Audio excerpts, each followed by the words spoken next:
तो आज हम बात करें स्क्विड गेम सीजन 3 की। बहुत चर्चा है इसकी और हमारे पास एक रिव्यू है। हाँ, एक रिव्यू है जो कुछ बड़े सवाल उठा रहा है। बिल्कुल, जैसे कि क्या ये सीजन सच में पहले से ज्यादा खतरनाक है, और गी हुन उसका बदला क्या होता है। और अच्छी बात यह है कि रिव्यू स्पॉइलर फ्री होने का दावा करता है। तो फिर ठीक है, चलिए इस रिव्यू में थोड़ा गहराई से उतरते हैं, देखते हैं क्या खास बातें हैं। हाँ, तो रिव्यू के हिसाब से कहानी ठीक वहीं से शुरू होती है जहां सीजन 2 खत्म हुआ था। बिल्कुल, लेकिन एक बड़ा ट्विस्ट है इस बार। अच्छा, क्या? रिव्यू कहता है कि सिर्फ वो फिजिकल गेम्स नहीं है इस बार। जानलेवा तो हैं ही, पर फोकस बदला है। फोकस बदला है? किस तरफ? दिमागी खेल, किरदारों के बीच की पॉलिटिक्स, पावर स्ट्रगल, इन चीजों पर ज्यादा जोर है। वो अच्छा, तो ये पिछले सीजन से अलग हुआ फिर तो। हाँ, रिव्यू यही कहता है कि ये इसे काफी अलग बनाता है। शायद ज्यादा लेयर्ड, ज्यादा परतें हैं कहानी में। ये तो सुनने में काफी इंटरेस्टिंग लग रहा है। अच्छा, रिव्यू में गीहुन के बारे में क्या लिखा है? एक्टर के परफॉर्मेंस। हाँ, उसकी काफी तारीफ है।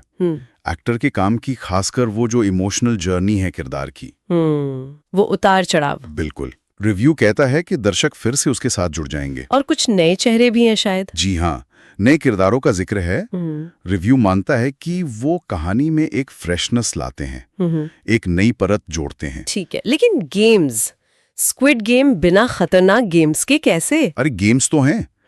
और रिव्यू कहता है कि वो पहले से ज्यादा क्रिएटिव हैं और ज्यादा जानलेवा भी। हो, क्रिएटिव और जानलेवा, ये कॉम्बिनेशन तो डरावना है। सही कहा।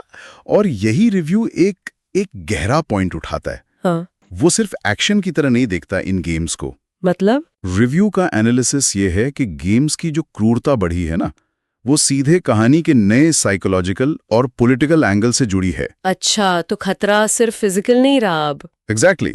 खतरा अब दिमाग पर भी है, सिस्टम पर भी है। एक तरह से और ज्यादा कॉम्प्लेक्स हो गया है। ये तो सोचना पड़ेगा। लेकिन रिव्यू में कोई कमी भी बताई है? हाँ, एक बात मानी है उन्होंने कि कुछ एपिसोड्स थोड़े धीमे लग सकते हैं। पेसिंग थोड़ी स्लो है कहीं कहीं। अच्छा, धीमी गति का जिक्र है। हाँ, तो जो दर्शक तेज रफ्तार के आदी हैं, उन्हें शायद थोड़ा सब्र रखना पड़े। लेकिन इस धीमी गति के बावजूद ओवरऑल क्या कहता है रिव्यू? देखने लायक है? हाँ बिल्कुल।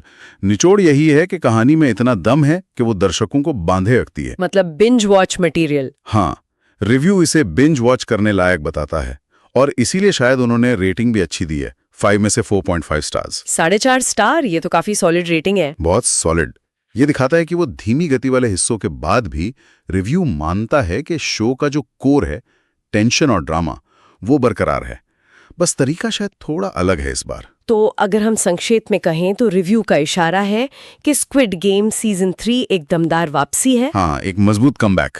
शायद थोड़ा अलग, थोड़ा ज्यादा कॉम्प्लेक्स एक्सपीरियंस थे, कहीं कहीं धीमा भी लगे। लेकिन देखने लायक जरूर है। बिल्कुल, 4.5 स्टार्स तो यही कहते हैं कि इसे मिस नहीं करना चाहिए। निष्कर्ष यही है इस रिव्यू के आधार पर कि सीजन इंटेंस तो है, पर इंटेंसिटी का फ्लेवर बदल गया है। फ्लेवर बदल गया है मतलब खतरा सिर्फ वो दौड़ने, भागने, गिरने पड़ने वाला नहीं है। अब वो दिमागी चालों में है, वो पॉलिटिकल गेम्स में है। रिव्यू एक सवाल भी छोड़ता है आखिर में। दर्शकों के लिए? क्या सवाल? कि उन्हें कौन सा खेल सबसे ज्यादा खतरनाक लगा।